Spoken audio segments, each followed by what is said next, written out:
Hey, greetings to the world, greetings to the world. I'm still Cam, and this is still the Real Resilience Talk podcast. I'm limited on my equipment right now at the moment, so I don't have all my gear with me to be able to provide the awesome music by Monchichi Rex. But you know, you can look him up on Spotify, on SoundCloud, on Apple. He's on everything. Monchichi Rex is my brother Rex, man.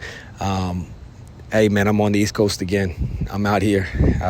We're here safely, and I wanted to make this recording. I didn't have anything really prepped or prepared because, well, I don't. And the whole basis of this was to keep this entire effort of this podcast real and honest and candid. So I figure what better way to do that than to come off the cuff, off the top rope.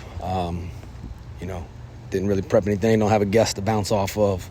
But I just want to reiterate, because a mentor of mine, but Sergeant Major retired Christopher Marcio said, if you ain't said it in 60 days, you haven't said it at all. So we have got to be better when it comes to taking care of each other. And that's all of us, to include me. We have got to be watchful. We have got to, if we're hurting, we got to be vocal. We can't not reach out for help. There is fucking nothing wrong with not being okay, man.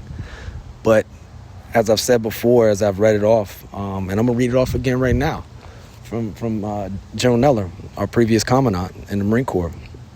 He said, it's okay not to be okay, but what's not okay is to ignore your mental health to the point where you're not able to make sound decisions, or you end up taking an irreversible action that leaves behind teammates, family, and those who care about you and depend on you. Look, y'all know I'm affiliated. I don't speak on behalf of any organization, but I'm proud to be a Marine, and I'm tired of losing Marines, and I'm tired of losing sailors, and I'm tired of losing people in general, because this doesn't just affect the military, this affects all of us, our entire culture right now. Look up that mental wellness letter from General Neller that he released in 2018. It really says it all. He's a great man, great leader of our Corps, and just had a very honest, candid, real perspective on suicide prevention and preventing all forms of it. Ideations, all of it. We gotta stay ahead of this stuff, and there's nothing wrong. Look, there's nothing wrong if you've been there. All right, look, I've been there, man. I've had ideations. I've made attempts. I've not wanted to wake up in the morning. I've prayed at night to die in my sleep. I've done that, but I don't feel like that right now, right? And we need to be able to see that this too shall pass, my people. Whatever you're going through right now, it will pass. I promise. All of this will pass, right? Don't let this be the end of you. Think about how you're handling this situation, and maybe you don't know how to handle this situation. That's okay. There are resources out there, and if you don't know where they are, man, you can hit me up or reach out to people around you. But I'm Coach Cam Japan at gmail.com. You can reach out to me. I'll try to help. I'll try to find you the resources wherever you're at. And I'm not going to say that it's going to be perfect after you seek out these resources. No, there's no perfect to any of this. It's a complex issue. But every little bit adds up, right? Every little exercise session, every little journal entry, every time you're having a little cohesion with your fellow people, wherever you are, connecting to people, every time you volunteer, every time you might go and get the prescription and take your medication for that day, every time you might get the right amount of sleep, every time you might eat the right way or not drink alcohol or taking substances that are going to affect your thinking and make it worse off, right? All of those little things, they add up, y'all. This is a complex issue.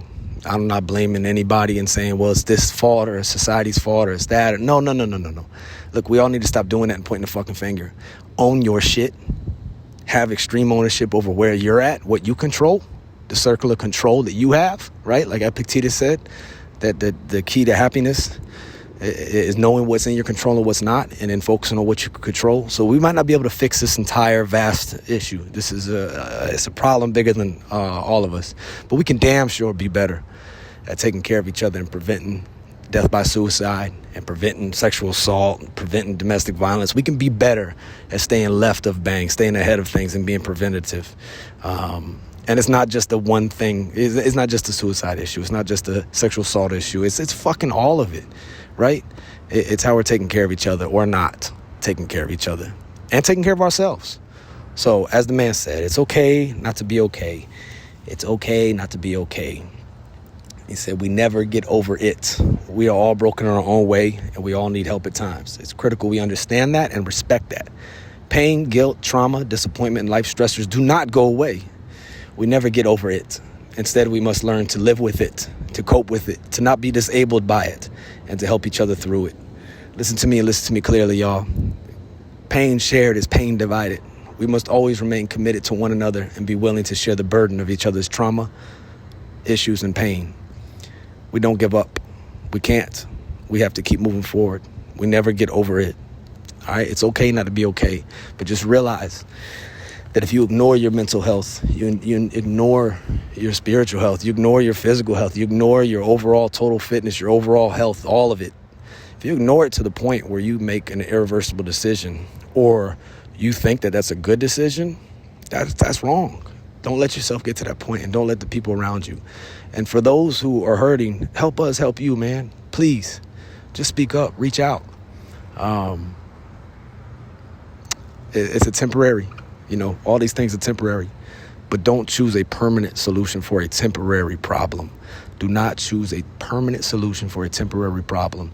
And be careful.